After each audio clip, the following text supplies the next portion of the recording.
Hi, I'm Peter McCann, Northern correspondent with the Irish Farmers Journal.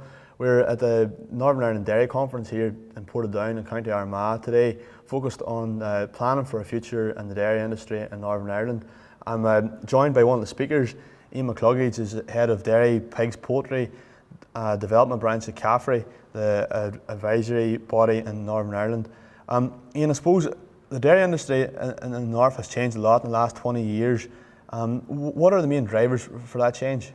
I think first and foremost, the changes are significant. We have 2,200 less farmers, milking 38,000 more cows. So effectively in 20 years, herd size has doubled from about 45 cows to 90 cows.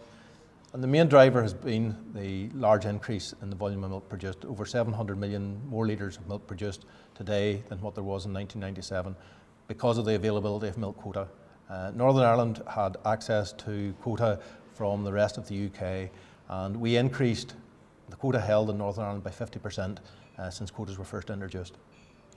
So Ian, is that something you see continuing even over the next 20 years? Are dairy herds in Northern Ireland going to get bigger, or was there constraints, challenges to that, and what are the supposed opportunities of that also? There are several parts to that question. Milk quotas were the main limiting factor back in 1997. Milk quotas in Europe have been done away with, but I think there's environmental quotas. So if you're asking what's going to curtail expansion going forward, I think it'll be the equivalent of the nitrate action programme, phosphate legislation, but particularly biodiversity and ammonia. I think those are key areas to do with the countryside where they farm plus air quality are going to be the major issues. But having said that, I think change is ongoing and will continue. Hard to be absolutely definite, but I think over the next 10 years you'll see 1,000 less dairy farmers in Northern Ireland. Cow numbers will stay something similar to where they are, so that invariably means fewer farmers, larger farmers milking more cows, but having to take account of those environmental quotas. I suppose, Ian, just bring it back at a farmer level, where we're at now in the middle of October 2017, we've had a very difficult late summer, a very difficult autumn. What advice can you give to farmers that are potentially facing a shortage of fodder this winter, and just for developing their business? It's all comes down to margin for protecting that. Yeah. Certainly, weather conditions have been extremely difficult. And again, if you look back to 1997, what was the key issue farmers faced was the weather. What's the key issue faced in 2017? The weather.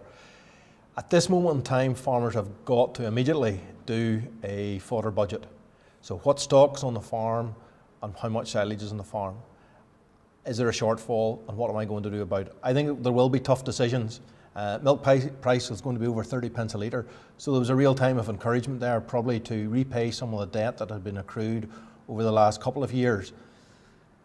But if I don't have forage, I have to make tough decisions. I think there is no room when you do your fodder budget of carrying passengers. So get the vet in, PD cows. Any cows not in calve, they would really have to be something special for you to decide to keep. I think you've also got to look at the numbers of young stock that you're going to carry and how you're going to allocate your silage. The weather was good when first cuts were made, probably not enough of it, so how am I going to feed that good quality silage to the most productive cows, the cows that need it? Then take account of the costs. I mean, currently you're talking at straw at over £150 a tonne feeding straw. So years ago when perhaps silage was short, you could have gone to other fodder diets, you could have gone for straw or using alternative feeds. They're just not available. So it is about feed budgeting, and along with that feed budget, do a cash flow, because you're going to see concentrates significantly increase in price. You're looking at silage probably 25 to 30 pounds a tonne, big bales somewhere around that region as well. So you've got to know, what is it going to cost me this winter? Yes, great, milk price at over 30 pence, but what are my costs going to be? Because as you said, it's all about margin. It's not about milk price, it's not about cash, it's about what margin am I left with for milking my cows. That's great, Ian. Thanks for your time.